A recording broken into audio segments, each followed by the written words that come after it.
ಮೂರ್ತಿ ರೂಪದಂಥ ನಿಜಗುಣಪ್ಪನವರ ಪಾದ ಕಮಲಗಳಿಗೂ ನನ್ನ ದೀರ್ಘದಂಡ ಪ್ರಣಾಮಗಳನ್ನ ಸಲ್ಲಿಸುತ್ತಾ, ಎಲ್ಲ ಮಹಾತ್ಮರ ಪಾದ ಕಮಲಗಳಿಗೂ ನನ್ನ ದೀರ್ಘದಂಡ ಪ್ರಣಾಮಗಳನ್ನ ಸಲ್ಲಿಸುತ್ತಾ, ಮನದಲ್ಲಿ ಸ್ಮರಿಸಿಕೊಳ್ಳುತ್ತಾ, ತಮ್ಮೆಲ್ಲರಿಗೂ ವಂದಿಸುತ್ತಾ, ಇವತ್ತಿನ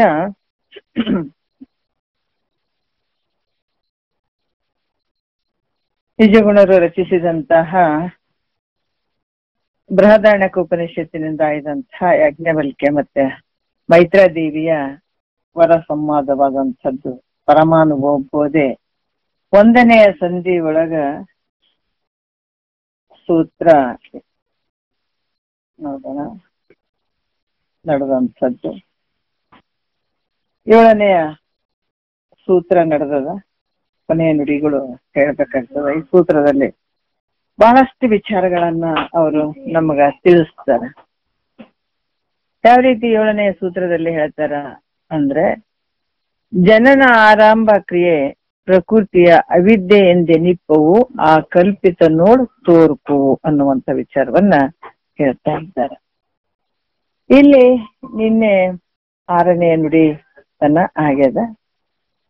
ಅವಿದ್ಯೆ 5 ಪ್ರಕಾರವಾಗಿ ಕರೆಸಿಕೊಳ್ಳುತ್ತದ ಅನ್ನುವಂಥದ್ದನ್ನ ಅವರು ನಿನ್ನೆಯ ವಿಷಯದಲ್ಲಿ ಬಹಳಷ್ಟು ವಿಚಾರಗಳನ್ನ ಹೇಳಿದ್ರು.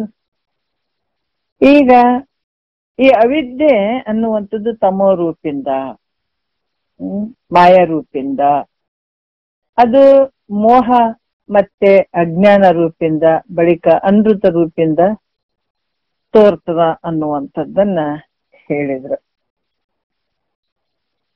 ಅದು ಯಾವ ರೀತಿ ಅಂತಂದ್ರ ನಿನ್ನೆ ವಿಚಾರದಲ್ಲಿ ಕೆಲವು ವಿಚಾರಗಳನ್ನ ಹೇಳಿ, ಇವಾಗ 7ನೆಯ ನುಡಿಯಲ್ಲಿ ಹೇಳ್ತಾರ, ಈ ಅವಿದ್ಯೆ ಹೆಂಗದು ತಮ್ಮ ರೂಪಿಂದ ತೋರ್ತದ ಅನ್ನುವಂಥದ್ದನ್ನ ಹೇಳ್ತಾರೆ. ಕಮಲಾಸೆ ಕೇಳು, ಅಹಂ ಭ್ರಮೆ, ಅಜ್ಞ ನಾನೆಂಬ ಭ್ರಮೆ, ಜಗದ್ಭ್ರಮೆಗಳು ಪುಸಿಯೆಂದು ಸುಮನ ಸರ್ಗಾದೊಡಂ ಅರಿದು ಕಾಣಲ್ಕೇನೆ, ತಮ ಒಪ್ಪುದು ಅದು ತಮದೊಂದರಿ ಅಂತ ಹೇಳ್ತಾರ. ಏನ್ ಹೇಳ್ತಾರ? ಕಮಲಾಸ್ಯ ಕೇಳು ಅಂದ್ರ ಕಮಲ ಸದೃಶ್ಯವಾದ ಮುಖವುಳ್ಳಂತ ಮೈತ್ರಾದೇವಿ ಕೇಳು. ಅಹಂ ಭ್ರಮೆ ಅಂದ್ರೆ ನಾನು ಅನ್ನುವಂಥದ್ದು, ಅಹಂ ಅಂದ್ರ ನಾನು ಅನ್ನುವಂಥದ್ದು, ಆ ಭ್ರಮೆ. ನಾನು ಅಜ್ಞಾನಿ ಇದ್ದೀನಿ ಅನ್ನುವಂಥ ಭ್ರಮೆ. ನೋಡ್ರಿ, ಸುಮನ ಸರ್ಗಾದೊಡಂ ಅಂತಂದ್ರ ದೇವತೆಗಳು, ಸುಮನ ಸರ್ಗಾದೊಡಂ ಅಂತಂದ್ರ ದೇವತೆಗಳಿಗಾದ್ರು ಏನ್ ಹೇಳ್ತಾರ? ಮೈತ್ರಾದೇವಿ ಕೇಳು. ಯಾಕಂತಂದ್ರ ಈ ಸತ್ವ ಗುಣದಿಂದ ಕೂಡಿದಂತ ದೇವತೆಗಳು, ಯಾಕಂದ್ರೆ ದೇವತೆಗಳಿಗೆ ಸತ್ವ ಗುಣದಿಂದ ಕೂಡಿದಂತ ದೇವತೆಗಳಾದ್ರೂ ಕೂಡ ನೋಡ್ರಿ, ಇಲ್ಲಿ ಬಹಳಷ್ಟು ವಿಚಾರಗಳನ್ನ ನಾವು ತಿಳ್ಕೊಳಕ್ ಸಾಧ್ಯ ಆಗ್ತದ. ಮಾನವ ಜನ್ಮ ದೊಡ್ಡದು, ಇದು ಹಾನಿ ಮಾಡಿಕೊಳ್ಳಲು ಬೇಡ ಉತ್ಸಪ್ಪಗಳಿರ ಅನ್ನುವಂಥದ್ದು. ನರ ಜನ್ಮದಿಂದ ದಿಶದೋಳು ಮಿಗಿಲುಂಟೆ ಅನ್ನುವಂಥದ್ದು ಮಹಾತ್ಮರು ಬಹಳಷ್ಟು ಎಚ್ಚರಿಕೆ ಕೊಡ್ತಾರೆ. ಈ ಮನುಷ್ಯನ ಶರೀರದಲ್ಲಿ ಮಾತ್ರ ನಿಜವಾದಂತ ಸುಖ, ಆನಂದ, ಮುಕ್ತಿ ಅನ್ನುವಂಥದ್ದು ಪಡ್ಕೊಳ್ಳಿಕ್ ಸಾಧ್ಯ ಆಗ್ತದ, ಭಗವಂತನ ಕಾಣ್ಲಿಕ್ ಸಾಧ್ಯ ಆಗ್ತದ. ಮುಕ್ತಿ ಅಂದ್ರೆ ಏನಂತಂದ್ರೆ ಅತ್ಯಂತ ದುಃಖ ನಿವೃತ್ತಿ, ಪರಮಾನಂದದ ಸ್ಥಿತಿಯೇ ಮುಕ್ತಿ ಅನ್ನುವಂಥದ್ದು. ಈಗ ದುಃಖದಿಂದ ಪಾರಾಗುವಂಥದ್ದು, ಆ ದುಃಖದಿಂದ ಪಾರಾಗುವಂಥದ್ದು, ಆ ದುಃಖದಿಂದ ಬಿಡುಗಡೆ ಹೊಂದುವಂಥದ್ದು, ದುಃಖದಿಂದ ನಿವೃತ್ತಿ ಹೊಂದುವಂಥದ್ದೇ ಮುಕ್ತಿ ಅನ್ನುವಂಥದ್ದು. ಮುಕ್ತಿ ಅಂದ್ರೆ ಬೇರೆ ಏನಿಲ್ಲ. ಅದಕ್ಕ ಈ ಒಂದು ದೇವತೆಗಳಿಗಾದ್ರೂ ಕೂಡ ಈ ಅವಕಾಶ ಐತೇನು ಅಂದ್ರೆ ಇಲ್ಲ. ಮನುಷ್ಯರಿಗೆ ಮಾತ್ರ ಇಂತಹ ಮುಕ್ತಿಯನ್ನು ಪಡ್ಕೊಳ್ಳಿಕ್ಕೆ ಅವಕಾಶ ಐತಿ ನೋಡ್ರಿ. ದೇವತೆಗಳಾದ್ರೂ ಕೂಡ ಅಲ್ಲಿ ಅವ್ರು ಬಹಳ ಸುಖದಿಂದ ಇರ್ತಾರೇನೋ ಅಂದ್ರ ಅಲ್ಲಿ ಕೂಡ ಕೆಲವು ಏನಂತಂದ್ರ ಅವ್ರ ಪುಣ್ಯ ಎಷ್ಟಿರ್ತದ ಅಲ್ಲಿಯವರೆಗೂ ಆ ದೇವತೆಗಳು ಕೂಡ ಇರ್ತಾರೆ. ಅವರು ಕೂಡ ತಮ್ಮ ಪ್ರಾರಬ್ಧ ರೂಪದಿಂದನೇ ಅವರ ಒಂದು ವ್ಯವಹಾರ ಇರ್ತದೆ. ಇಲ್ಲಿ ಆ ಸತ್ವ ಗುಣದಿಂದ ಕೂಡಿದಂತ ದೇವತೆಗಳಿಗಾದ್ರೂ ಕೂಡ ನಾನು ಅನ್ನುವಂಥ ಭ್ರಮೆ, ನಾನು ಅಜ್ಞಾನಿ ಅನ್ನುವಂಥ ಭ್ರಮೆ, ಈ ಜಗತ್ತು ಸತ್ಯ ಅನ್ನುವಂಥ ಭ್ರಮೆ, ಇವುಗಳು ಸುಳ್ಳು ಅದಾವಂತ ಅವು ತಿಳಿಲಿಕ್ ಕೂಡ ಅವಕ್ಕೂ ಕೂಡ ಆಗಲ್ಲ ಅಂತ, ಅವಕ್ಕೂ ಆ ರೀತಿ ಅವಕಾಶಗಳು ಇಲ್ಲ. ಇದು ನಾನು ಅನ್ನುವಂಥದ್ದು ಇದು ಒಂದು ಭ್ರಮೆ ಐತೆ, ಈ ಜಗತ್ತನ್ನುವಂಥದ್ದು ಒಂದು ಭ್ರಮೆ ಐತೆ, ನಾನು ಅಜ್ಞಾನಿ ಅನ್ನುವಂಥದ್ದು ಒಂದು ಭ್ರಮೆ ಐತೆ. ಅವಕ್ಕೂ ಕೂಡ ತಿಳಿಯುವಂತ ಒಂದು ಅವಕಾಶ ಇಲ್ಲ ದೇವತೆಗಳಿಗೂ ಕೂಡ. ಅವ್ರು ಇದನ್ ಕೇಳಿ ಬಹಳ ಆಶ್ಚರ್ಯ ಪಡ್ತಾರ ಅವರು. ಅದಕ್ಕೆ ಇಲ್ಲಿ ಕೂಡ ಹೇಳ್ತಾರ, ಇನ್ನು ದೇವತೆಗಳಿಗೆ ಇದನ್ನ ತಿಳ್ಕೊಳ್ಳಿಕ್ಕೆ ಅಂತ ಒಂದು ಅವಕಾಶ ಇಲ್ಲ, ಶಕ್ತಿ ಇಲ್ಲ ಅಂತ ಪುರುಷರಿಗೆ ಇದು ತಿಳ್ಲಿಕ್ಕೆ ಸಾಧ್ಯ ಆಗ್ತದೇನೋ ಹೇಳು? ಆಗಂಗಿಲ್ಲ. ಅದಕ್ಕೆ ಜನಸಾಮಾನ್ಯರಿಗೆ ಇದೆಲ್ಲ ಆಗ್ತದೇನೋ ಅಂತಂದ್ರೆ ಆಗಂಗಿಲ್ಲ. ಅದಕ್ಕೆ ಕತ್ತಲೆಯು ನಾಮರೂಪಾದಿಗಳನ್ನು, ಯಾಕಂದ್ರೆ ಕತ್ತಲೆ ಈ ನಾಮ ರೂಪಾದಿಗಳಿಂದ ಕೂಡಿದಂತ ವಸ್ತುಗಳನ್ನ ಆವರಿಸಿಕೊಂಡಂತೆ. ಹೆಂಗ ಕತ್ತಲೆ ನಾಮರೂಪದಿಂದ ಕೂಡಿದಂತ ವಸ್ತುಗಳನ್ನ ಅದು ಮುಚ್ಚಾಕ್ಬಿಟ್ಟಿರ್ತದ, ಅಂದ್ರೆ ಕತ್ತಲೆ ಆವರಿಸ್ಕೊಂಡಿರ್ತದಲ್ಲ, ಯಾವ ವಸ್ತುಗಳು ತೋರ್ಗೊಳ್ಳಾರ್ದಂಗ್ ಮಾಡಿಬಿಡ್ತದ ಅದು. ಹಂಗಾಗಿ ಅವಿದ್ಯೆ ಅನ್ನುವಂಥದ್ದು ಸರ್ವರ ಬುದ್ಧಿಗಳಿಗೆ ಆವರಿಸ್ಕೊಂಡ್ಬಿಟ್ಟದ. ಸರ್ವರ ಬುದ್ಧಿ ವೃತ್ತಿಗಳಿಗೆ ಏನಾಗ್ಯದದು? ಆವರಿಸ್ಕೊಂಡ್ಬಿಟ್ಟದ. ನೋಡ್ರಿ ಹೆಂಗ ಈ ಕತ್ತಲೆ ತರ, ಕತ್ತಲೆ ಯಾವ ವಸ್ತುಗಳನ್ನ ತೋರ್ಕೊಡ್ಲಾರ್ದಂಗ್ ಮಾಡ್ಬಿಡ್ತದ. ಅದು ತೋರ್ತದೇನು? ಕತ್ತಲೆ ಒಳಗ ಸಾಮಾನುಗಳು ತೋರ್ತವೇನು ಅಂದ್ರೆ ತೋರಂಗಿಲ್ಲ. ಅದೇ ರೀತಿ ಅವಿದ್ಯೆ ಅನ್ನುವಂಥದ್ದು ಕೂಡನು ಸರ್ವರ ಬುದ್ಧಿ ವೃತ್ತಿಯ ಮತ್ತೆ ಬುದ್ಧಿ ವೃತ್ತಿಗಳನ್ನ ಮುಚ್ಚಿಕೊಂಡ್ಬಿಟ್ಟದ. ಹಂಗಾಗ್ಬಿಟ್ಟು ಅದರಿಂದ ಒಂದು ವಿಶೇಷವಾದಂತಹ ಒಂದು ಆನಂದ ಆಗಿರ್ಬೋದು, ಸುಖ ಆಗಿರ್ಬೋದು, ಇದು ಯಾವುದು ತಿಳಿಗೊಳ್ಳಾರ್ದಂಗ್ ಮಾಡ್ಯಾರ. ಅದಕ್ಕೆ ಮಹಾತ್ಮರು ಮತಿಗೆ ಮಂಗಳವಾವುದು ಅಂತ ಹೇಳಿದ್ದಾರೆ. ಮತಿಗೆ ಮಂಗಳವಾವುದು ಉತ್ತಮರ ಸಂಘ. ಯಾವಾಗ ಇಂಥ ಬುದ್ಧಿ ವೃತ್ತಿಯಲ್ಲಿ ನೋಡ್ರಿ, ಯಾಕಂತಂದ್ರೆ ಈ ಅವಿದ್ಯೆ ಅನ್ನುವಂಥದ್ದು ನಿವೃತ್ತಿ ಮಾಡ್ಕೊಳ್ಬೇಕಾದ್ರೆ ನಾವು ಉತ್ತಮರ ಸಂಘವನ್ನ ಮಾಡ್ಬೇಕಾಗ್ತದೆ, ಇಲ್ಲಾಂದ್ರೆ ನಾವು ಕತ್ತಲ್ದಾಗೆ ಕಳೆದಂಗ ಕಾಲ. ಅದಕ್ಕೆ ಇಲ್ಲಿ ಕೂಡ ಅಂಥ ಬುದ್ಧಿ ವೃತ್ತಿಗಳನ್ನು ಮುಚ್ಚಿಕೊಂಡಿರುವಂಥದ್ದು ಅವಿದ್ಯೆ. ಅದರಿಂದ ಇದು ತಮೋ ರೂಪ ಅಂತ ಅನ್ಸ್ಕೊಳ್ತದೆ. ಈಗ 8ನೇ ನುಡಿಯಲ್ಲಿ ಕೂಡ ಹೇಳ್ತಾರ, ಈ ಮಾಯ ರೂಪದಿಂದ ತೋರ್ತದ. ಅದು ಹೆಂಗ್ ತೋರ್ತದ ಮಾಯ ರೂಪದಿಂದ ಅಂದ್ರ, ಇದು ಬಹಳ ಅಘಟಿತ ಮಾಯ ಅನ್ನುವಂಥದ್ದು. ಇದು ಎಂತೆಂಥರಿಗೂ ಬಿಟ್ಟಿಲ್ಲ ಅಂತ ಹೇಳ್ತಾರೆ. ಮಹಾತ್ಮರಿಗೂ ಕೂಡ ಈ ಮಾಯ ಅನ್ನುವಂಥದ್ದು ಬಿಟ್ಟಿಲ್ಲ. ಅದಕ್ಕ ಇಲ್ಲಿ ಕೂಡ ಹೇಳ್ತಾರ, ಇಲ್ಲುದಾಗಿಯೂ ಮುಳ್ಳದೆನಿಸಿ ತೋರುತ್ತಲ್ಲೆಲ್ಲಿ ನೋಡೆ ತನ್ಮಯವಾಗಿ ಬಲ್ಲ ವರ್ಗಾದೊಡೆ ಅಚ್ಚರಿ ದೋರುತ್ತ ಈ ಪರಿಯಲ್ಲಿ ಇರ್ಪುದು ಅದು ಮಾಯೆ ಮನದೆಣ್ಣೆ ಅಂತ ಹೇಳ್ತಾರ ಅವರು. ಇಲ್ಲಿ ಏನ್ ಹೇಳ್ತಾರ? ಬಲ್ಲ ವರ್ಗಾದೊಡೆ ಅಂದ್ರ ವಿದ್ವಾಂಸರಾಗಿರ್ಲಿ ಪಂಡಿತರಾಗ್ಲಿ ಅವ್ರಿಗೂ ಕೂಡ ಬಿಟ್ಟಿಲ್ಲ ಈ ಮಾಯೆ ಅನ್ನುವಂಥದ್ದು ಹೇಳ್ತಾರ ಅವರು. ಯಾವ ರೀತಿ ಅಂತಂದ್ರ ಇದ್ದದ್ದನ್ನ ಇಲ್ಲ ಅಂತ ಹೇಳುವಂಥದ್ದು. ಯಾವ ರೀತಿ ಮನದನ್ನೇ ಅಂತಂದ್ರ ಅಲ್ಲಿ ಮನಸ್ಸಿಗೆ ಮೆಚ್ಚಿದಂತ ಮೈತ್ರಾದೇವಿ ಅಂತ ಕೂಡ ಹೇಳ್ತಾರ. ಯಾವ ರೀತಿ ಅಂತಂದ್ರ ಮಾಯೆ ಅಂದ್ರ ಯಾವುದು, ಅಂದ್ರ ಇಲ್ಲೋ, ಯಾವ್ದು ಇಲ್ಲವೋ ಅದು ಮಾಯೆ ಅಂತ ಕರ್ಚಿಕೊಡ್ತದ. ಅದು ಯಾಕಂತಂದ್ರ ಅದು ಇಲ್ದಿದ್ರು ಕೂಡ ಐತೆ ಅನ್ನಂಗ ತೋರಿಸುವಂಥದ್ದೇ ಮಾಯೆ. ಈ ಮಾಯೆ ಅನ್ನುವಂಥದ್ದು ನೋಡ್ರಿ ನಮ್ಗೆ ಬಹಳಷ್ಟು ಅನುಭವಕ್ಕೆ ಬರ್ತಾವೆ.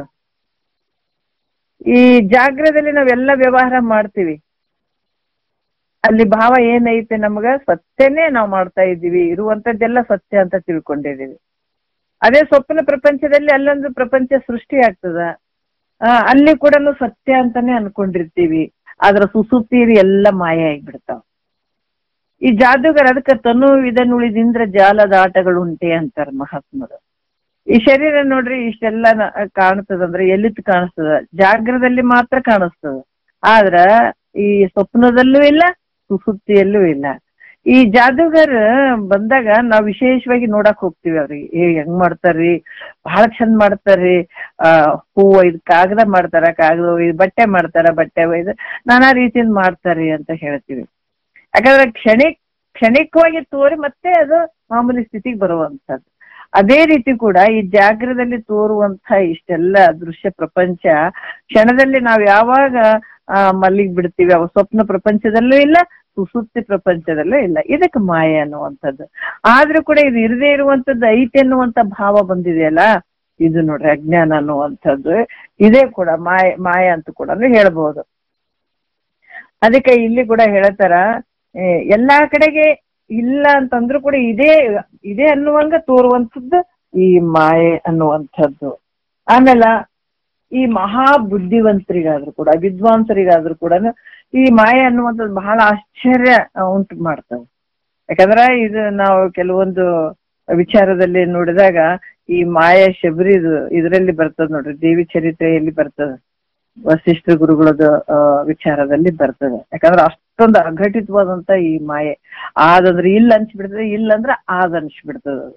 ಹಂಗಾಗಿ ಇದು ಕೂಡ ಬಹಳ ಆಶ್ಚರ್ಯ ಉಂಟು ಮಾಡ್ತದೆ. ಎಂತೆಂತ ಮಹಾತ್ಮರಿಗೂ ಕೂಡ ಇದು ಮಾಯೆ ಈ ರೀತಿ ಇರುವಂತದಕ್ಕ ಮಾಯೆ ಅಂತ ಇಳಿಸ್ಕೊಳ್ತದ ಅಂತ ಕೂಡ ಹೇಳ್ತಾರೆ. ಈ ಅವಿದ್ಯೆ ಮೋಹ ರೂಪಿಂದ ತೋರ್ತದ. ಹೆಂಗ್ ತೋರ್ತದ ಅನ್ನುವಂಥದ್ದು 9ನೇ ನುಡಿಯಲ್ಲಿ ಹೇಳ್ತಾರೆ. ತನ್ನ ಅಹಂ ಭ್ರಮೆಯೆಂದು ನೀಲಲಿಯದೆ ಉನ್ನತವಾದ ಅನ್ಯ ರತಿಯನ್ನು ತನ್ನೋಳು ಎಸಗಿ ಕಾಡುತ್ತಿಹುದು ಅರಿವುಳ್ಳವರು ಮುನ್ನೋಡಲ್ ಅದು ಮೋಹವೆನಿಪುದು ಅಂತ ಹೇಳ್ತಾರೆ. ಏನ್ ಹೇಳ್ತಾರ? ಅಂದ್ರೆ ತನ್ನಲ್ಲಿ ಅಹಂ ಭ್ರಮೆಯು ಅಂದ್ರೆ ನಾನನ್ನುವಂತ ಭ್ರಮೆ. ಯಾಕಂದ್ರ ಈ ಅಹಂಕಾರದೊಡನೆ ತನ್ನನ್ನು ಯಾವುದು ಆತ್ಮ ಮತ್ತೆ ಅಹಂಕಾರದೊಡನೆ ತನ್ನನ್ನು ತಾಧ್ಯಾತ್ಮವನ್ನಾಗಿ ಮಾಡುವಂಥದ್ದು. ಆಮೇಲೆ ಈ ದೇಹದಿ ಅನಾತ್ಮ ಪದಾರ್ಥಗಳಲ್ಲಿಯೂ ಮೋಹವನ್ನು ಉಂಟು ಮಾಡ್ತದೆ. ಇದು ನಾನನ್ನುವಂತ ಅಹಂಕಾರದೊಡನೆ ಏನು ತಾಧ್ಯಾತ್ಮ ಭಾವ ಹೊಂದಿ ಅನಾತ್ಮವಾಗಿರುವಂತ ಈ ದೇಹಾದಿಗಳೊಡನೆ ಮತ್ತೆ ಇದರಲ್ಲಿ ಮೋಹವನ್ನು ಉಂಟು ಮಾಡ್ತದೆ. ಅನಾತ್ಮವಾದಂತ ದೇಹಾದಿ ಪದಾರ್ಥಗಳಲ್ಲಿ ಮೋಹವನ್ನ ಉಂಟು ಮಾಡುವಂಥದ್ದು. ಅಂದ್ರ ಈ ಶರೀರದ ಮೇಲೆ ಮೋಹ ಇರುವಂತದ್ದಾಗಿರ್ಬೋದು, ನಾವು ಹೇಳುತ್ತೀವಿ ಇಂದ್ರಿಯಗಳಾಗಿರ್ಬೋದು, ಜ್ಞಾನೇಂದ್ರಿಯಗಳಾಗಿರ್ಬೋದು, ಕರ್ಮೇಂದ್ರಿಯಗಳಾಗಿರ್ಬೋದು, ಅಂತಃಕರಣಗಳಾಗಿರ್ಬೋದು, ಇವೆಲ್ಲವುಗಳ ಮೇಲೆ ಮೋಹ ಮಾಡುವಂಥದ್ದು. ಅಂದ್ರ ಅಹಂಕಾರ ಮಮಕಾರ ರೂಪಗಳಿಂದ ಏನಾಗ್ಯದ ಬಂಧವನ್ನು ಉಂಟು ಮಾಡ್ತದೆ. ಇದೇ ಯಾವ ರೀತಿ ಅಂದ್ರ ಈ ಮೋಹ ಅನ್ನುವಂಥದ್ದೇ ಅದು ಒಂದು ಬೇಡಿ ತರ. ಅಹಂಕಾರ ಮಮಕಾರ ಅನ್ನುವಂಥದ್ದು ಅದಕ್ಕೆ ಹೇಳ್ತಾರ, ಈ ಅಹಂಕಾರ ಮಮಕಾರ ಅನ್ನುವಂಥದ್ದು ಮನಸ್ಸಿನಲ್ಲಿ ಇರುವಂಥದ್ದು, ಇವನ್ ಬಿಟ್ಕೊಳ್ಬೇಕಾಗ್ತದೆ ಮುಖ್ಯವಾಗಿರುವಂಥದ್ದು. ಈ ಅಹಂಕಾರ ಇದರಿಂದ ಇಲ್ಲೇನ್ ತೋರ್ತಾವ ಅಂತಂದ್ರ ಯಾವ ರೀತಿ ಅಹಂಕಾರ ಮಮಕಾರ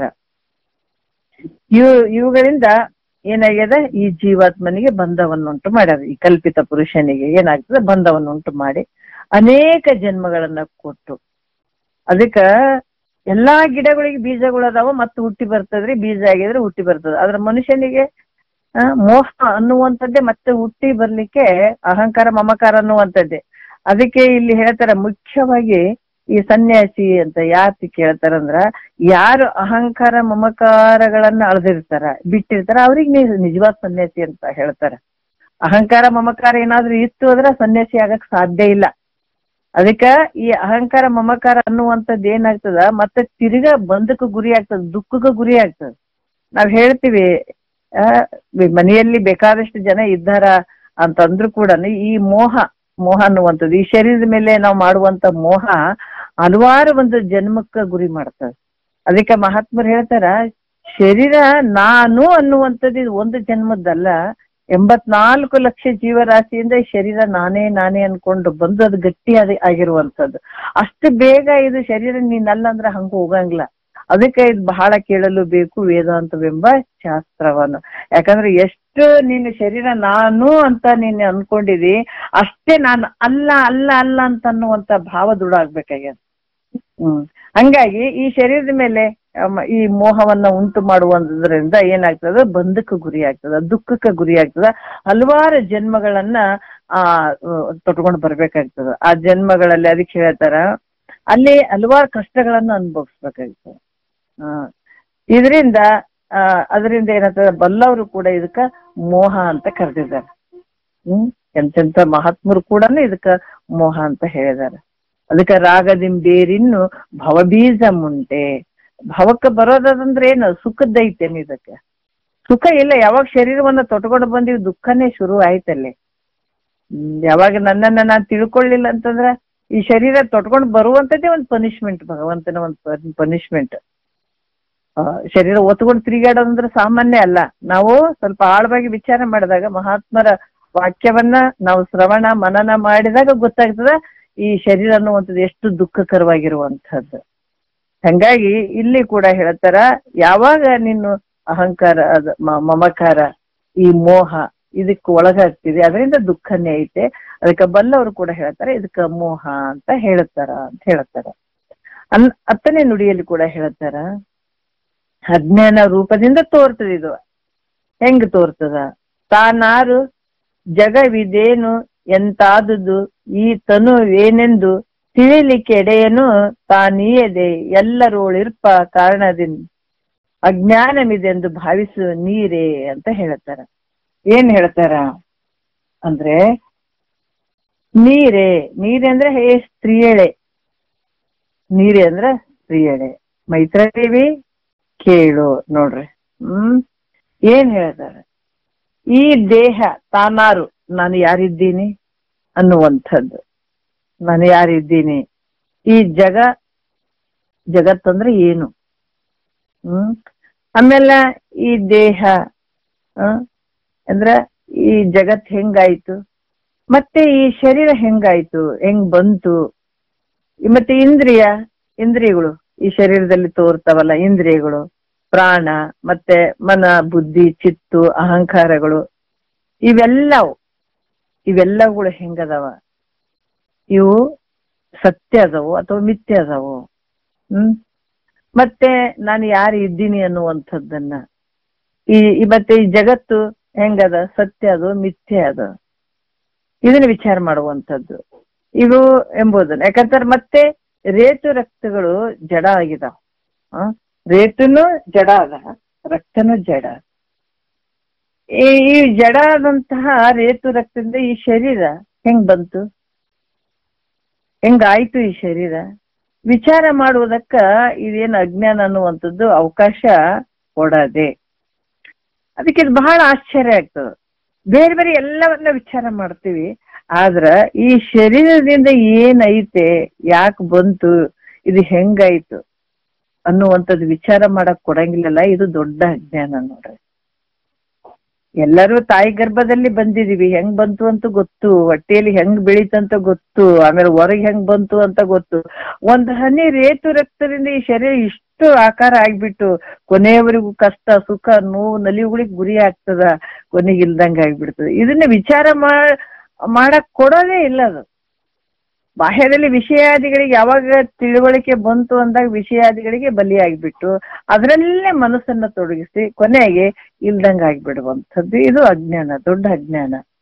ಹಂಗಾಗಿ ಇದಕ್ಕ ಏನಾಗ್ತದ, ಈ ನಾನು ಯಾರಿದ್ದೀನಿ, ಇಂದ್ರಿಯಗಳಂದ್ರೆ ಏನು, ಇದು ಎಲ್ಲಿಂದ ಬಂತು, ಈ ಜಡವಾಗಿರುವಂತ ರೇತು ರಕ್ತದಿಂದ ಈ ಶರೀರ ಹೆಂಗಾಯ್ತು, ಮತ್ತೆ ಇದು ಎಲ್ಲಿ ಹೋಗ್ತದ, ಈ ಜಗತ್ತು, ಇವೆಲ್ಲವನ್ನ ವಿಚಾರ ಮಾಡಕ್ ಅವಕಾಶನೇ ಕೊಡಂಗಿಲ್ಲ. ಈ ರೀತಿ ಈ ಸರ್ವ ಪ್ರಾಣಿಗಳಲ್ಲಿ ಈ ಸರ್ವ ಪ್ರಾಣಿಗಳಲ್ಲಿ ಈ ಪ್ರತಿಯೊಂದು ಪ್ರಾಣಿಗಳು ಆ ಶರೀರ ನಾನು ಅನ್ನುವಂಥ ಒಂದು ಮೋಹವುಳ್ಳಂಥವೇ ಆಗಿರ್ತಾವ. ಹಂಗಾಗಿ ನಾನನ್ನುವಂಥ ಬುದ್ಧಿ, ಆಮೇಲೆ ಜಗತ್ತಿನಲ್ಲಿ ಸತ್ಯತ್ವ ಬುದ್ಧಿಯನ್ನೇ ಮಾಡಿರುವಂಥದ್ದು. ಈ ಜಗತ್ತಿನೊಳಗ ಏನಂದ್ರ ನಾನು ಯಾವಾಗ್ಲೂ ಇರ್ತೀನಿ, ಇಲ್ಲೇ ಇರ್ತೀನಿ ಅನ್ನುವಂಥ ಬುದ್ಧಿ ಇರುವಂಥದ್ದು. ಅದಕ್ಕ ನಾನು ಯಾರಿದ್ದೀನಿ ಅನ್ನುವಂಥದ್ದನ್ನ ತಿಳಿಗೊಡದೆ ಹೇಳ್ತಾರ. ಹುಟ್ಟಿನಿಂದ ಸಾಯೋವರೆಗೂ ನಾನು ಯಾರಿದ್ದೀನಿ ಅಂತ ಗೊತ್ತಾಗದೇ ಇದ್ರ 100 ವರ್ಷ ಬದುಕಿದ್ರೇನ್ರಿ? ನಾಯಿ ನರಿಯಂಗ ಬದುಕಿದ್ರೆ ವ್ಯರ್ಥ, ಜೀವನ ವ್ಯರ್ಥ. ನಾನು ಯಾರು ಇದ್ದೀನಿ ಅಂತ ತಿಳ್ಕೊಳ್ಳದೆ ಇದ್ದಾಗ ಅಷ್ಟು ಇಡೀ ಆಯುಷ್ಯ ಕೂಡ ವ್ಯರ್ಥ ಆಗಿ ಹೋಗ್ಬಿಡ್ತದ. ಅದಕ್ಕೆ ಮಹಾತ್ಮರು ಇಲ್ಲಿ ಹೇಳ್ತಾರ, ನಾನು ಯಾರಿದ್ದೀನಿ ಅನ್ನುವಂಥದ್ದನ್ನ ತಿಳಿಗೊಡದೆ ಇರುವಂಗ ಮಾಡಿರುವಂಥದ್ದೇ ಅಜ್ಞಾನ ಅಂತ. ಇದಕ್ಕೆ ಅಜ್ಞಾನ ಅಂತ ಕೂಡ ಹೇಳ್ತಾರೆ. ಜಗತ್ತಿನೊಳಗೆ ಅದಕ್ಕೆ ಹೇಳ್ತಾರ 840 ಉಪನಿಷತ್ತುಗಳು ಕರ್ಮ ಪರವಾಗಿ ಬರ್ಕೊಂಡು ಬಂದಿದಾರ, 232 ಉಪಾಸನೆ ಪರವಾಗಿ ಬರ್ಕೊಂಡು ಬಂದಿದಾರ, 108 ಜ್ಞಾನದ ಪರವಾಗಿ ಬರ್ಕೊಂಡು ಬಂದಿದ್ದಾರೆ. ಯಾಕಂದ್ರೆ 99% ಕೂಡ ಅಜ್ಞಾನದಲ್ಲಿ ಇರುವಂಥದ್ದೇ. ಯಾರು ಇದನ್ನ ವಿಚಾರ ಮಾಡಕ್ ಹೋಗೋದೇ ಇಲ್ಲ, ನಾನು ಯಾಕೆ ಬಂದೆ ಇಲ್ಲಿ ಅನ್ನುವಂಥದ್ದು. ಅದಕ್ಕ ಮನುಜ ಕುಲ ಜನನದ ಲಾಭ ಹೌದು ಅಂತ ಈ ಪ್ರಶ್ನೆ ಹಾಕ್ಬಿಟ್ರ ಎಷ್ಟು ಜನ ನಾವು ಇದನ್ನ ವಿಚಾರ ಮಾಡ್ತೀವಿ? ಬಹಳ ಕಡಿಮೆ ಅಲ್ಲ. ಯಾಕಂದ್ರೆ ಯಾವುದೇ ಒಂದು ಸಾಮಾನು ತಗೊಳ್ಳೋದಾಗಿರ್ಬೋದು, ಏನೇ ನಾವು ವ್ಯವಹಾರ ಮಾಡ್ತಾ ಇದೀವಿ ಜಗತ್ತಿನೊಳಗೆ, ಯಾಕಂದ್ರೆ ಸತ್ಯತ್ವ ಬುದ್ಧಿ ಜಗತ್ತಿನೊಳಗೆ ಸತ್ಯತ್ವ ಬುದ್ಧಿನೇ ಇದೆ. ಇದರಿಂದ ಇಷ್ಟು ಲಾಭ, ಇದರಿಂದ ಇಷ್ಟು ಲಾಭ ಅನ್ನುವಂತ ಭಾವಗಳು ಈ ಮನುಷ್ಯ ಶರೀರದಿಂದ ನಾವೇನ್ ಲಾಭ ತಗೊಳ್ಬೇಕಿಲ್ಲಿ ಅನ್ನುವಂಥದ್ದೇನ ಮರ್ತು ಬಿಡುವಂತದ್ದೇ ದೊಡ್ಡ ಅಜ್ಞಾನ. ಅದಕ್ಕೆ ಈ ರೀತಿಯಾಗಿ ಅಜ್ಞಾನ ಅಂತ ಹಂಚ್ಕೊಡ್ತದ. ಅದು ತಿಳಿಗೊಡ್ದಂಗೆ, ತಾನು ಯಾರಿದ್ದೀನಿ ಅಂತ ತಿಳಿಗೊಡ್ಲಾರ್ದಂಗ್ ಮಾಡಿರುವಂತದ್ದೇ ಅಜ್ಞಾನ ಅನ್ನುವಂಥದ್ದು. ಬೇಕಾದಂತ ಒಂದು ರಾಜರಿರ್ಲಿ, ಮಂತ್ರಿಗಳಿರ್ಲಿ, ಮಿನಿಸ್ಟರ್ ಇರ್ಲಿ, ಯಾರೇ ಇದ್ರು ಕೂಡ ತನ್ನನ್ನು ತಾನು ತಿಳ್ಕೊಳ್ದಿದ್ರೆ ಅದು ಅಜ್ಞಾನಿನೇ. ಯಾಕಂತಂದ್ರೆ ಈ ಜಗತ್ತಿನೊಳಗ ಏನ್ ಮಾಡ್ಬೇಕು, ಅದಕ್ಕೆ ತಳುವುದೇ ಮಾಡ್ಬೋದು ಯಾವುದು ಭವಾರಣ ಅಂತ ಹೇಳ್ತಾರೆ. ಮೊದಲು ಅದನ್ನೆಲ್ಲ ಬಿಟ್ಟು ನಾನು ಯಾರಿದ್ದೀನಿ ಅನ್ನುವಂಥದ್ದನ್ನ ಜನನ ಮರಣ ರಹಿತನನ್ನಾಗಿ ಮಾಡ್ಕೊಳ್ಳುವಂಥದ್ದು ಇದು ಅವಕಾಶ. ಮಾನವ ಜನ್ಮಕ್ಕೆ ಬಂದಿರುವಂತ ದೊಡ್ಡ ಅವಕಾಶ ಇದು. ಈ ಅವಕಾಶ ಕಳ್ಕೊಂಡ್ಬಿಟ್ರೆ ಬಹಳ ಅನರ್ಥ ತಂಬುತ್ತಾವೆ, ಅನರ್ಥವಾಗಿ ದಿವಸಗಳನ್ನು ಕಳ್ಕೊಂಡಂಗಾಗಿಬಿಡ್ತದ, ವೇಸ್ಟ್ ಮಾಡ್ಕೊಂಡಂಗಾಗಿಬಿಡ್ತದ ಜೀವನನ್ನ. ಅದಕ್ಕೆ ಮಹಾತ್ಮರು ಮಧ್ಯೆ ಬಹಳಷ್ಟು ಎಚ್ಚರಿಕೆ ಕೊಡ್ತಾರ. ಇವೆಲ್ಲ ಯಾಕಂದ್ರೆ ಕರುಣೆಯಿಂದ ಹೇಳಿದಂಥದ್ದು. ಒಬ್ಬ ತಾಯಿ ತಂದೆ ಮಕ್ಕಳಿಗೆ ಮಾಡಿದಂತ ಆಸ್ತಿ ಒಂದು ಅದು ಕಳಿಬಹುದು, ಯಾವ್ದೋ ಪಂಚಭೂತಗಳಿಗೆ ಕಳೆದು ಹೋಗ್ಬಿಡ್ಬೋದು, ಯಾರೋ ಕಳ್ಳರು ತಗೊಳ್ಬಹುದು, ಬೆಂಕಿಯಿಂದ ಹೋಗಿರ್ಬೋದು, ಏನೋ ಆಗಿರ್ಬೋದು. ಆದ್ರೆ ಮಹಾತ್ಮರು ನಿಜವಾದ ಸಂಪತ್ತು ಇದು. ಮನುಷ್ಯ ಹುಟ್ಟಿ ಬಂದದಕ್ಕನೇ 84 ಲಕ್ಷ ಜೀವರಾಶಿಯಿಂದ ಕಷ್ಟದಿಂದ ಬಂದಂತ ಈ ಒಂದು ಶರೀರ, ಈ ಜೀವಾತ್ಮ, ಇದರಿಂದ ಬಿಡುಗಡೆ ಆಗುವಂಥದ್ದು ಈ ಕರುಣೆಯಿಂದ ಹೇಳಿದಂತ ಮಹಾತ್ಮರ ವಾಕ್ಯಗಳಿವು. ಮುಕ್ಷಿಗಳಿಗೆ ಮಾಡಿದಂತ ಇದು ಒಂದು ಸಂಪತ್ತು ಅಂತ ತಿಳ್ಕೊಳ್ಬೇಕಾಗ್ತದೆ. ಹಂಗಾಗಿ ಇಲ್ಲಿ ಕೂಡ ಏನ್ ಹೇಳ್ತಾರ, 11ನೇ ನುಡಿಯಲ್ಲಿ ಕೂಡ ಹೇಳ್ತಾರ, ಅವಿದ್ಯೆಯು ಅನೃತ ರೂಪದಿಂದ ಇರ್ತದ ಅಂತ ಕೇಳಿದ್ರೆ ಅದು ಹೆಂಗಿರ್ತದ ಅನ್ನುವಂಥದ್ದು ಉತ್ತರ ಕೊಡ್ತಾರ ಅವ್ರು. ಅರಿವಿಂದೆ ನೋಡಲಿಕ್ಕೆ ಪುಸಿಯಾಗಿ ತಾನಾವ ತೆರೆದಿಂದೆ ಮರಳಿ ಕಾಣಿಸದೆಂದೆಂದು ಪರಿಪಟ್ಟು ಹೋಪುದರಿಂದ ಅನೃತವೆಂದು ಅರಿಯುವುದು ಮೈತ್ರಿಯೇ ನಿಜದಿಂದೆ ಅಂತ ಹೇಳ್ತಾರೆ ನೋಡ್ರಿ. ಯಾಕಂದ್ರ ಇಲ್ಲಿ ಅರಿವಿಂದೆ ನೋಡಲಿಕ್ಕೆ, ಅದಕ್ಕೆ ಜ್ಞಾನದಿಂದ ನೋಡಿದಾಗ ಅಜ್ಞಾನ ಹೋಗ್ಬಿಡ್ತದ. ಅಜ್ಞಾನ ಅನ್ನುವಂತ ಕತ್ತಲೆ, ಜ್ಞಾನ ಸೂರ್ಯ ಬಂದು ಮಹಾತ್ಮರು ಅದಕ್ಕೆ ಹೇಳ್ತಾರೆ ಎಲ್ಲಕ್ಕೂ ಆಧಾರವಾಗಿರುವಂಥದ್ದು ಜ್ಞಾನ ಅನ್ನುವಂಥದ್ದು. ಜ್ಞಾನದ ಒಂದು ಬೆಳಕು, ಜ್ಞಾನದ ಒಂದು ಜ್ಯೋತಿ, ಅದು ಯಾವಾಗ ಆಯ್ತು ಅಂದಾಗ ಅಜ್ಞಾನ ಅನ್ನುವಂಥ ಕತ್ತಲು ಒಂದೇ ಸಲ ನಿವೃತ್ತಿ ಆಗ್ಬಿಡುತ್ತೆ. ಹಂಗಾಗಿ ಇಲ್ಲಿ ಕೂಡ ಹೇಳ್ತಾರೆ ಅರಿವಿಂದೆ ಅಂದ್ರೆ ತನ್ನ ಸ್ವರೂಪ ಜ್ಞಾನದಿಂದೆ. ಇಲ್ಲಿ ಕೂಡ ಹೇಳ್ತಾರ ಇದು ಹೆಂಗೆ ಈ ಅರಿವನ್ನ ತಿಳ್ಕೊಳ್ಬೇಕಾದ್ರ ಈ ಗುರು ಮತ್ತೆ ಶಾಸ್ತ್ರ ಸ್ವಾನುಭಾವ ಇವು ಬಹಳ ಮುಖ್ಯ ಆಗ್ತದೆ. ಇದರಿಂದ ಉತ್ಪನ್ನ ಆದಂತ ಜ್ಞಾನ ನಮ್ಮ ಒಳಗಡೆ ಇರ್ತದ, ಆದ್ರೆ ತಿಳಿಗೊಡ್ಲಾರ್ದಂಗ್ ಮಾಡಿರ್ತದಲ್ಲ, ಅವಾಗ ನಾವು ಗುರು ಮುಖಾಂತರ ತಿಳ್ಕೊಳ್ಳುವಂಥದ್ದು, ಗುರು ಹೇಳುವಂಥದ್ದು, ಶಾಸ್ತ್ರ ಪ್ರಮಾಣ ಇಟ್ಕೊಂಡು ಹೇಳುವಂಥದ್ದು, ಆಮೇಲೆ ಅದನ್ನ ಚಿಂತನ ಮಂಥನ ಮಾಡಿ ನಮ್ಮ ಸ್ವಾನುಭವಕ್ಕೆ ತಗೊಳ್ಳುವಂಥದ್ದು. ಇದರಿಂದ ಉತ್ಪನ್ನ ಆದಂತ ಜ್ಞಾನದಿಂದ ನೋಡಿದ್ರೆ ಅಜ್ಞಾನ ಓಡೋಗ್ಬಿಡ್ತದೆ, ಇರೋದೇ ಇಲ್ಲ, ಅದು ಎಲ್ಲಿ ಕಾಣೋದೇ ಇಲ್ಲ ಮತ್ತು ತೋರೋದೇ ಇಲ್ಲ. ಅದು ಜ್ಞಾನೋತ್ತರ ಕಾಲದಲ್ಲಿ ಪುನಃ ಎಂದು ದರ್ಶನ ಕೊಡುವುದಿಲ್ಲ. ಇದಕ್ಕೆ ಯಾಕಷ್ಟು ಮಹತ್ವ ಕೊಟ್ರು ಅಂತಂದ್ರೆ, ಒಂದು ಸಲ ಜ್ಞಾನ ಸೂರ್ಯ ಬಂದು ಬಿಟ್ಟ ಅಂತಂದ್ರೆ ಇನ್ನೊಂದು ಸಲ ಯಾವತ್ತು ಕತ್ತಲೆ ಆವರಿಸಿಕೊಳ್ಳೋದಿಲ್ಲ. ಈಗ ವಯಸ್ಸು ಬಹಳ ಆಗಿದೆ ರೀ, ವಯಸ್ಸು ಕಡಿಮೆ ಬಹಳ ಆಗ್ಯದ ಅಂತಂದ್ರು ಕೂಡ ಅವ್ರವ್ರ ಒಂದು ಪುಣ್ಯದ ಮೇಲೆ ಇದೆಲ್ಲ ನಿಂತಿರುವಂಥದ್ದು. ಈಗ ಸಣ್ಣ ವಯಸ್ಸಿಗೆ ಅವ್ರಿಗೆ ಜ್ಞಾನ ಆಯ್ತ್ರಿ, ಅವ್ರಿಗೆ 70-80 ವರ್ಷ ಆಯುಷ್ಯ ಐತ್ರಿ, ಮತ್ ಹೆಂಗ್ರಿ ಮತ್ತೆ ಸಾಯೋವರೆಗೂ ಮಾಡ್ಬೇಕೇನ್ರಿ? ಹಂಗಲ್ಲ ಇದು ಜ್ಞಾನ. ಬಹಳಷ್ಟು ಜನ ಹೇಳ್ತಾರ ಸಾಯೋವರೆಗೂ ಇದನ್ ಮಾಡ್ಬೇಕೇನ್ರಿ, ಅಲ್ಲಿ ತನ ಇದನ್ ಮಾಡ್ಬೇಕ. ಹಂಗ ಯಾವಾಗ ಜ್ಞಾನ ನಿನಗ್ ದೃಢ ಆಗ್ತದ, ಹೊಟ್ಟೆ ತುಂಬಲ್ ತನ ಊಟ ಮಾಡ್ತೀವಿ, ಅಲ್ಲಿಂದ ಸಾಕ್ರಿ ಅಂತ ಹೇಳ್ತೀವಿ. ಅದ್ರಂಗ ಈ ಜ್ಞಾನ ಯಾವಾಗ ನಿನಗ್ ದೃಢ ಆಯ್ತು, ಒಂದು ಸಲ ನೀರಿನಿಂದ ಆದಂತ ಮುತ್ತು ಮತ್ತೆ ನೀರ್ ಆಗ್ತದೆ ಅಂದ್ರೆ ಆಗಂಗಿಲ್ಲ. ಈಗ ಒಂದು ನಿನ್ನ ತೀವ್ರತರವಾದಂತ ಪುಣ್ಯದ ಫಲ ಇತ್ತು, 20-25 ವರ್ಷ ಬೇಗ ನಿಮ್ ಸಣ್ಣ ವಯಸ್ಸಿದ್ದಾಗಿ ಜ್ಞಾನ ಅಳವಡಿತು ಅಂತಂದಾಗ ಮತ್ತೆ ಅಜ್ಞಾನ ಅನ್ನುವಂತ ಕತ್ತಲಿ ಯಾವತ್ತೂ ಆವತ್ಕೊಳಂಗಿಲ್ಲ. ಅಂತ ಒಂದು ಜ್ಞಾನ ಇದು. ಅದಕ್ಕೆ ಒಂದು ಸಲ ಇದಕ್ಕೆ ಪ್ರಯತ್ನ ಪಟ್ಟು ಮಾಡಿದ್ದೇ ಆದ್ರೆ ಬಹಳಷ್ಟು ಅದ್ಭುತ ಜೀವನ ನೋಡ್ರಿ. ಅದು ಮತ್ತೆ ತಿರುಗಿ ಅಜ್ಞಾನ ಅನ್ನುವಂತ ಕತ್ತಲಿ ಯಾವತ್ತೂ ಆವರಿಸಿಕೊಳ್ಳಂಗಿಲ್ಲ. ಜ್ಞಾನ ಸೂರ್ಯ ಬಂದ ನಂತರ ಯಾವತ್ತು ದರ್ಶನ ಕೊಡೋದೇ ಇಲ್ಲ ಅಜ್ಞಾನ ಅನ್ನುವಂಥದ್ದು. ದೀಪವನ್ನ ಹಿಡಿಯಲು, ಯಾಕಂದ್ರೆ ದೀಪ ಹಿಡಿದ್ರೆ ಕತ್ತಲು ಹೋಗ್ಬಿಡ್ತದಲ್ಲ, ಅದ್ರಂಗ ಮತ್ತೆ ದೀಪ ತೆಗೆದ ಕತ್ಲು ಬರ್ತದೆ. ಇದರಂತೆ ಮತ್ತೆ ಈಗ ಸೂರ್ಯ ಬರ್ತಾನೆ, ಬೆಳಗ್ಗೆ ಬರ್ತಾನ, ಸಂಜೆ ಕಡೆ ಹೋಗ್ಬಿಡ್ತಾನ್ರಿ, ಕತ್ತಲಾಗ್ಯದ ಅಂತ ಹೇಳ್ತೀವಿ. ಮತ್ತೆ ನಾಳೆ ಸೂರ್ಯ ಬರ್ತಾನೆ, ಮತ್ತೆ ಕತ್ತಲಾಗ್ಯದ ಅಂತ ಹೇಳ್ತೀವಿ. ಹಂಗೆ ಇದು ಜ್ಞಾನ ಕೇಳಕ್ ಮಾತ್ರ ಜ್ಞಾನ ಆಗ್ಬಿಡ್ತದೆ. ಬಹಳಷ್ಟು ಜನ ಹೇಳ್ತಾರೆ, ಇಲ್ರಿ ಅವಾಗ ಕೇಳ್ತಿದ್ದೀವ್ರಿ, ಅವಾಗ ಜ್ಞಾನ ಆಗಿತ್ರಿ, ಈಗಿಲ್ರಿ, ಬಿಟ್ಟಿವ್ರಿ ಬಾಳ ದಿವಸ. ಹಂಗಲ್ಲ ಇದು. ಯಾವಾಗ ನಿನ್ ದೃಢ ಜ್ಞಾನ ಆಗಿತ್ತು ಅಂತಂದ್ರ ಅದು ಒಂದ್ಸ ಮುಗಿದ್ ಹೋಯ್ತು, ನಿನ್ನ ಜನ್ಮನೇ ಸಾರ್ಥಕ ಇದು. ಮತ್ತೆ ತಿರ್ಗೆ ಬರಂಗಿಲ್ಲ. ಮುಂಜಾನೆ ಸೂರ್ಯ ಬಂದ ಸಂಜೆಗೆ ಹೋಗ್ಯನ್ರಿ, ಮತ್ತೆ ನಾಳೆ ಮತ್ತೆ ಸೂರ್ಯ ಬಂದನ್ರಿ, ಮತ್ತೆ ಹಂಗ ಆಗುವಂತದ್ದಲ್ಲ. ಒಂದು ಸಲ ಜ್ಞಾನ ಸೂರ್ಯ ಹುಟ್ಟಿ ಬಿಟ್ಟನಂತಂದ್ರ ಮತ್ತ ಹೋಗೋದಲ್ಲ, ಬರೋದಲ್ಲ. ಆ ತರ ಆಗುವಂತದ್ದಲ್ಲ. ಒಂದ್ಸಲ ಬಂತು ಅಂದ್ರೆ ಮತ್ತೆ ಮರಳಿ ಯಾವತ್ತು ಅವಿದ್ಯೆ ತೋರೋದೇ ಇಲ್ಲ, ಅದು ದರ್ಶನ ಕೊಡೋದೇ ಇಲ್ಲ, ಮತ್ತೆ ಯಾವತ್ತು ಅದು ನಿನ್ನಲ್ಲಿ ಬರೋದಿಲ್ಲ. ಅದಕ್ಕೆ ಅದು ದಿಕ್ಕೆಟ್ಟು ಹೋಗ್ಬಿಡ್ತದ. ಅಜ್ಞಾನ ಅನ್ನುವಂತ ಕತ್ತಲೆ ದಿಕ್ಕೆಟ್ಟು ಹೋಗ್ತದೆ. ಇದಕ್ಕೆ ಅನೃತ ಅಂತ ಹೆಸರು ಬರ್ತದ. ಬ್ರಹ್ಮಜ್ಞಾನದಿಂದ, ಯಾಕಂದ್ರ ಏನು ಅಜ್ಞಾನ ನಾಶ ಆಗೋದ್ರಿಂದ ಇದಕ್ಕ ಅನೃತ ಅಂತ ಕೂಡ ಕರೀತಾರೆ. ಈ ಕಲ್ಪಿತಂಗೆ ಅವಿದ್ಯೆ ಪಂಚಕ ನಿರೂಪಣೆ.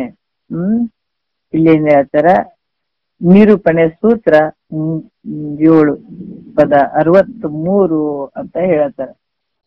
ಯಾಕಂತಂದ್ರ ಇಲ್ಲಿ ಕೂಡ ಹಲವಾರು ವಿಚಾರಗಳನ್ನ ಇಲ್ಲಿ ಹೇಳ್ತಾರ. ಮುಂದೆ ಕೂಡ ಈಗ 8ನೇ ಒಂದು ಸೂತ್ರ ನೋಡೋಣ.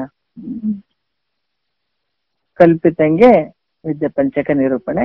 ಮತ್ತೆ ತಿಳಿ 8ನೇ ನುಡಿಯಲ್ಲಿ ಹೇಳ್ತಾರ, ತಿಳಿ ಮೂಲ ಪ್ರಕೃತಿಯಿಂದ ಅಹಮಾದಿ ಕಾರ್ಯ ಸಂಕುಳವಾದವು ಎಂದು ಹೆಂಗಳರನ್ನೇ ಅಂತ ಹೇಳ್ತಾರ. ಈ ತಿಳಿ ನೋಡ್ರಿ, ಯಾಕಂದ್ರ ಇಲ್ಲಿ ತಿಳಿ ಅಂದ್ರೆ ತಿಳ್ಕೋ. ಮೂಲ ಪ್ರಕೃತಿಯಿಂದ ಅಹಮಾದಿ ಕಾರ್ಯ ಸಂಕುಳವಾದವೆಂದು ಹೆಂಗಳರನ್ನೇ ಅಂತ ಹೇಳ್ತಾರ. ಈ ಮೂಲ ಪ್ರಕೃತಿ ಅಂತಂದ್ರೆ ಏನು? ಮೂಲ ಪ್ರಕೃತಿ ಅಲ್ಲಿ ಮಹತ್ ಅನ್ನುವಂಥದ್ದು. ಮೂಲ ಪ್ರಕೃತಿ ವಿಕಾರ ಆಗಿ ಮಹತ್ತಿನಿಂದ ಅಹಂಕಾರ, ಇವೆಲ್ಲ ಕಾರ್ಯಗಳು ತೋರ್ತಾವ. ಅಹಂಕಾರ ಅಂದ್ರೆ ವೈಕಾರಿಕ ಅಹಂಕಾರ, ತೈಜಸ್ ಅಹಂಕಾರ, ಭೂತಾದಿ ಅಹಂಕಾರ, ಪಂಚತನ್ಮಾತ್ರೆಗಳು, ಪಂಚಭೂತಗಳು, ಇವೆಲ್ಲ ತೋರ್ತಾವ. ಈ ರೀತಿ ಮುಂದ ಹೇಳುವ ರೀತಿಯಲ್ಲಿ ಈ ಪ್ರಕೃತಿ ಮಹತ್ತು ಮೂಲ ಅಹಂಕಾರಗಳು ತೋರಿದ್ವು, ವೈಕಾರಿಕ ಅಹಂಕಾರಗಳು ತೋರಿದ್ವು ಅನ್ನುವಂಥ ವಿಚಾರವನ್ನ ಹೇಳತ್ತಾರ. 1ನೇ ನುಡಿಯಲ್ಲಿ ಹೇಳತ್ತಾರ ಏನಂದ್ರ, ಕಾರ್ಯಕ್ಕೆ ಕಾರಣವಾದಂಥದ್ದು ಯಾವುದು?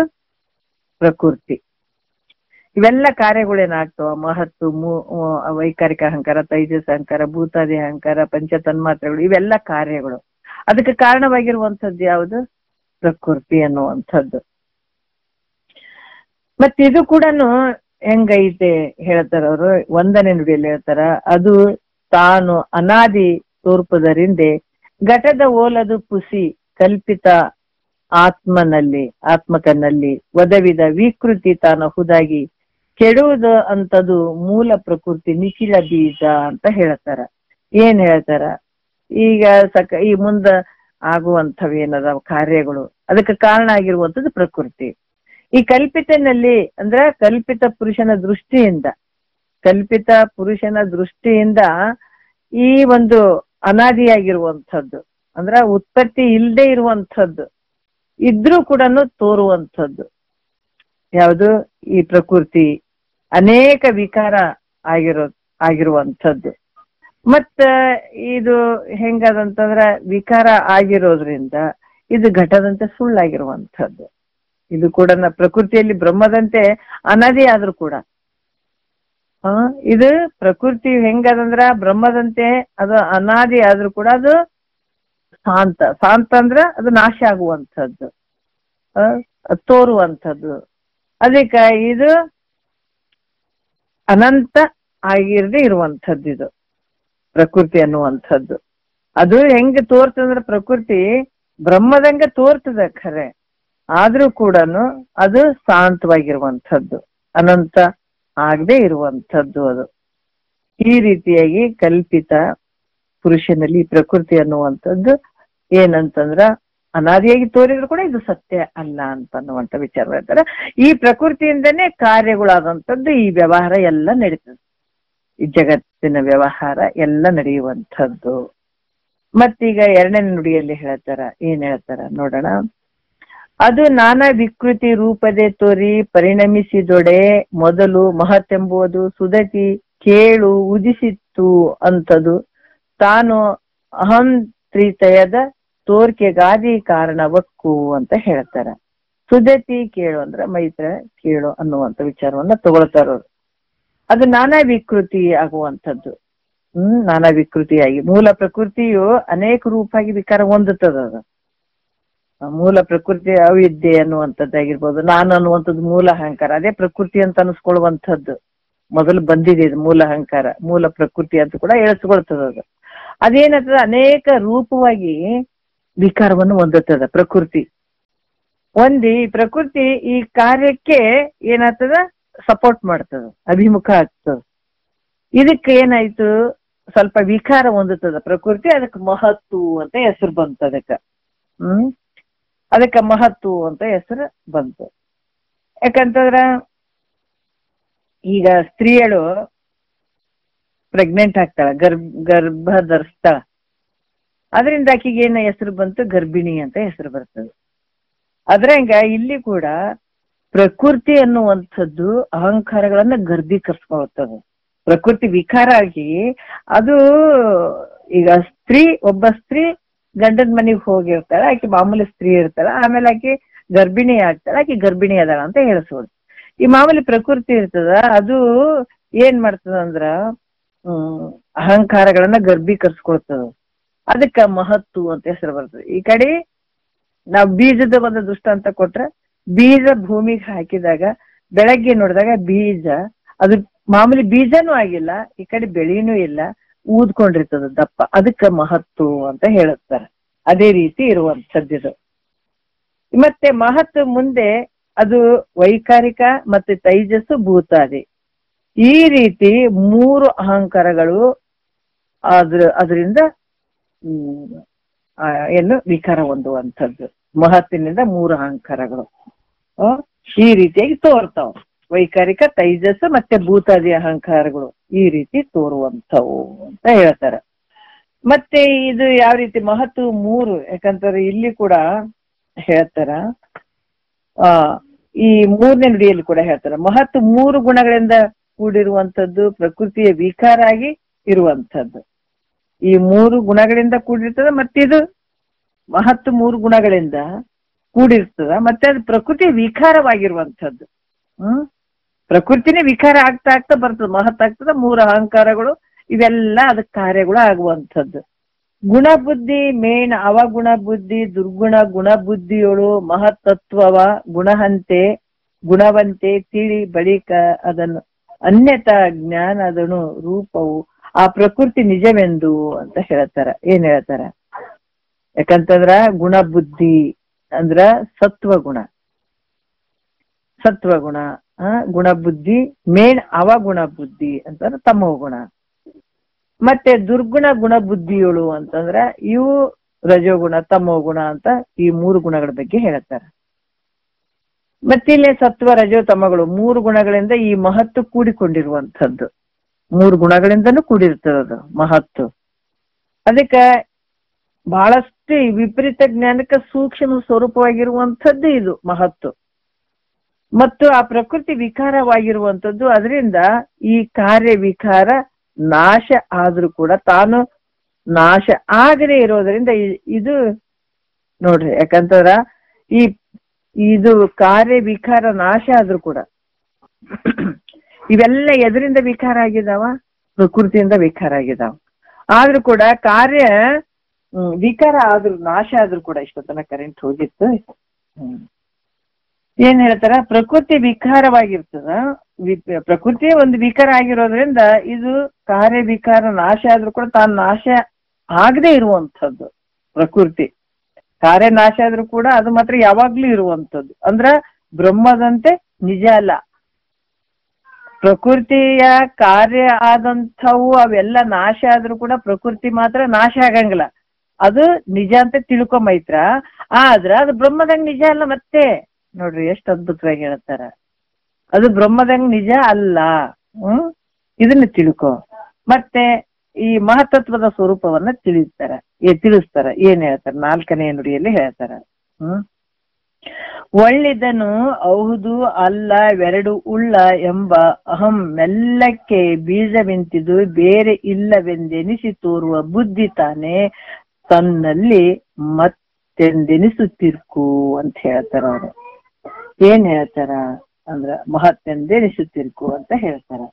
ಯಾಕಂತಂದ್ರ ಈ ಸತ್ವ ರಜೋ ತಮೋ 3 ಗುಣಗಳಿಂದ ಕೂಡಿರುವಂಥದ್ದು ಏನಿದು ಅಹಂಕಾರ. ಅಹಂಕಾರ ಸತ್ವ ರಜೋ ತಮೋ 3 ಗುಣಗಳಿಂದ ಕೂಡಿಕೊಂಡಿರುವಂಥದ್ದು. ಈ ಅಹಂಕಾರ ಇದೇ ಅಹಂಕಾರ ಅಂತಂದಾಗ 3 ಗುಣಗಳಿಂದ ಕೂಡ್ಕೊಂಡಿರುವಂಥದ್ದು. ಇದು ಸರ್ವ ಜಗತ್ತಿಗೆ ಏನದ ಮೂಲ ಕಾರಣ ಆಗಿರುವಂಥದ್ದು. ಈ ಜಗತ್ತಿನಾಗ ಇಷ್ಟೆಲ್ಲ ವ್ಯವಹಾರ ನಾವೇನ್ ಮಾಡ್ತೀವಿ ಅಂತಂದ್ರ ಈ ಜಗತ್ತಿಗೆ ಮೂಲ ಕಾರಣ ಆಗಿರುವಂಥದ್ದೇ ಇದು.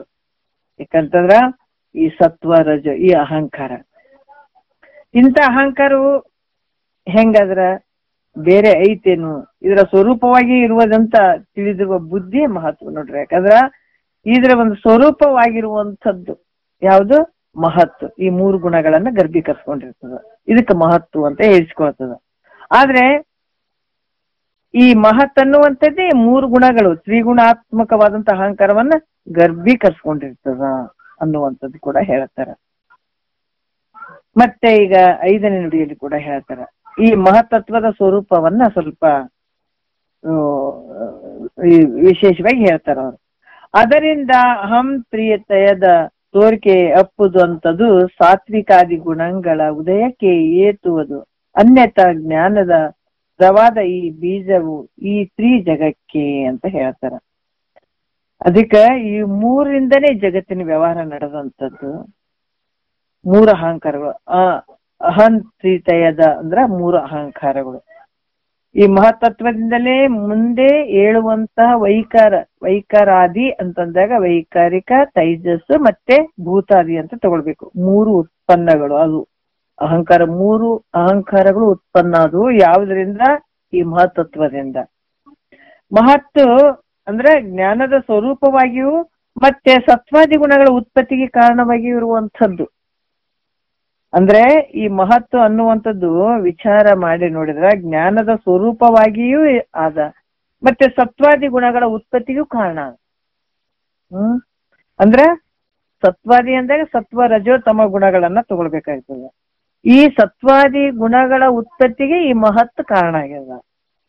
ಮತ್ತ ಈ ಒಂದು 3 ಏನ ಸತ್ವ ರಜೋ ತಮ ಗುಣಗಳು ಇವುಗಳಿಂದನೇ 3 ಲೋಕಗಳಿಗೆ ಕಾರಣ ಆಗ್ತದೆ.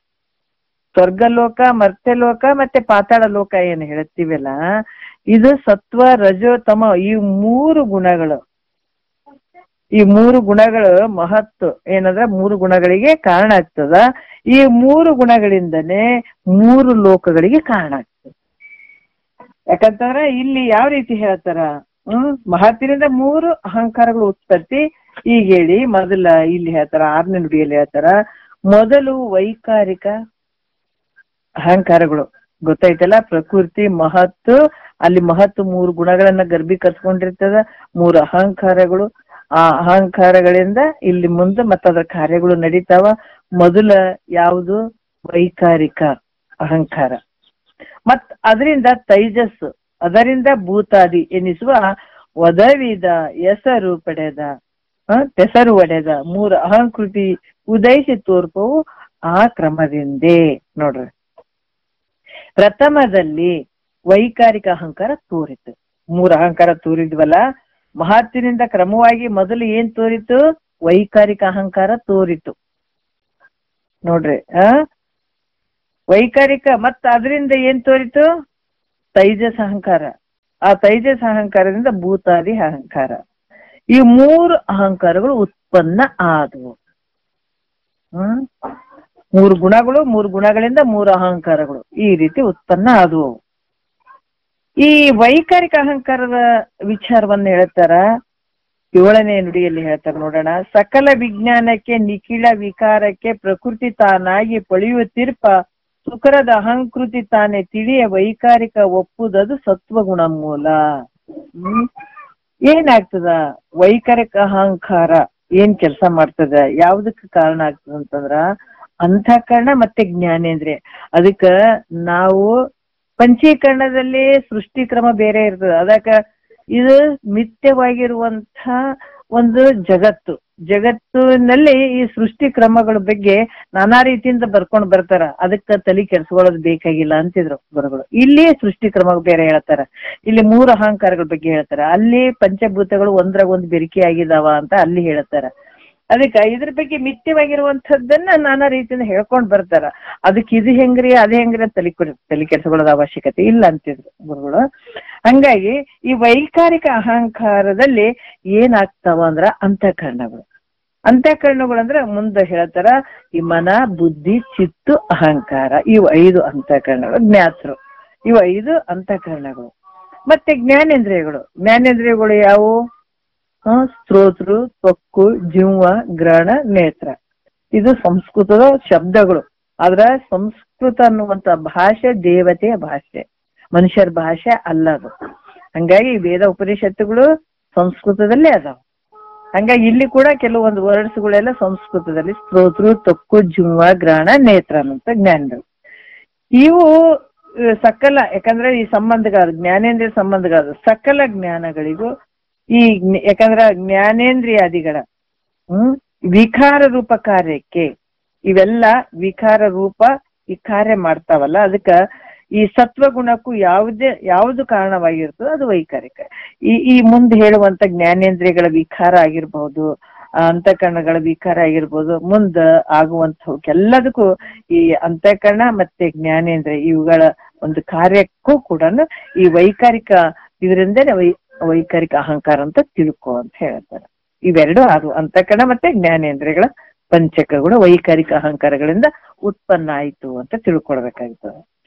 ಮತ್ತೆ ತೈಜಸ ಅಹಂಕಾರದಿಂದ ಏನಾಯ್ತು ಅಂದ್ರ ಹೇಳ್ತಾರ, ರಾಗಕ್ಕೆ ಸಕಲ ಸಂಯೋಗಕ್ಕೆ ನಿಜ ಬೀಜವಾಗಿ ತೋರ್ಪ ಅಹಮ್ಮು ತೈಜಸವೆಂದು ರಾಗಾದ ರಾಂಚಿತೆ ತಿಳಿಯದು ತಾನೇ ರಜೋಗುಣ ದಾದಿ ಎಂದೆನಿಸ್ತಿರ್ಕು ಅಂತ ಹೇಳ್ತಾರ.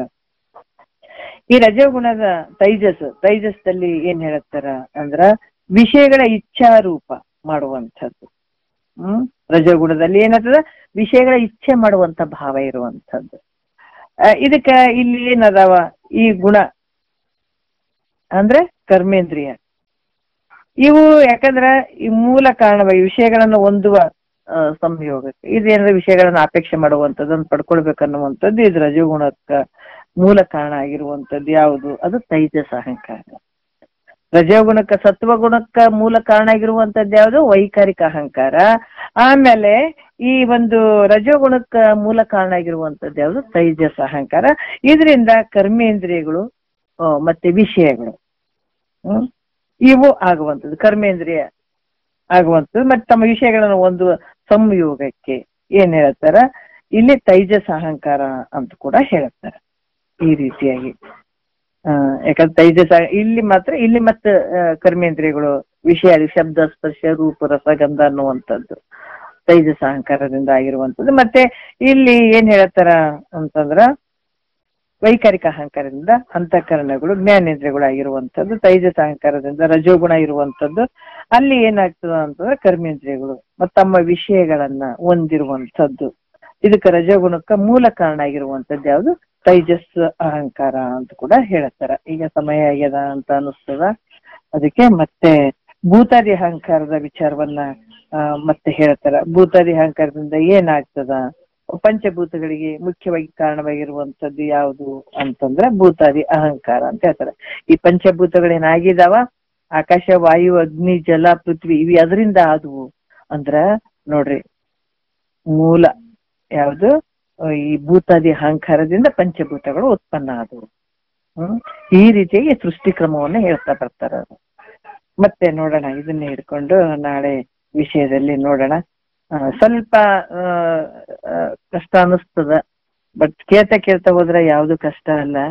ಸ್ಟಾರ್ಟಿಂಗ್ ಸ್ವಲ್ಪ ಅನಿಸ್ತದೆ, ಏನಿಲ್ಲ. ಇದು ನಮ್ಮ ಒಂದು ವಿಚಾರ, ನಮ್ಮ ಪುರಾಣ, ನಮ್ಮನ್ನ ನಾವು ತಿಳ್ಕೊಳ್ಬೇಕಾದಾಗ ಇವೆಲ್ಲ ನಾವು ತಿಳ್ಕೊಳ್ಬೇಕಾಗ್ತದೆ. ಅದಕ್ಕೆ ಮಹಾತ್ಮರು ಸುಮ್ನೆ ಆಗಿಲ್ಲ, ಅವರು ತುಂಬಾನೇ ಕಷ್ಟಪಟ್ಟಿದಾರ, ಪ್ರಕಾರ ನಡ್ಕೊಂಡಿದಾರ.